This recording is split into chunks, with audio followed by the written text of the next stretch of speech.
او بھائی کڑی پہن کے جو سید سجاد کی شبیہ بنتے ہو، کبھی مصلی عبادت پر آ کر رب کی بارگاہ میں سر جھکا کے بھی سید سجاد کی شبیہ بن لو۔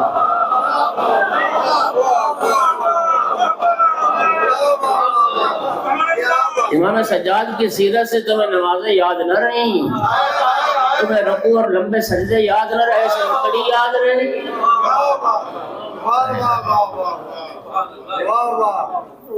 جو سید الساجدین ہو، جو زین العابدین ہو، اور میرا بھائی اس کی سنت سجدہ ہے، اس کی سنت نماز ہے۔ اور ہاں، جس مشن کی خاطر امام سجاد کو کڑیاں پہنائی گئیں، جب شیعہ قوم تم پہ بھی وقت آ جائے پھر کڑیاں پہننا حرام نہیں ہوتا، پھر کڑیاں پہننا واجب ہو جائے گا۔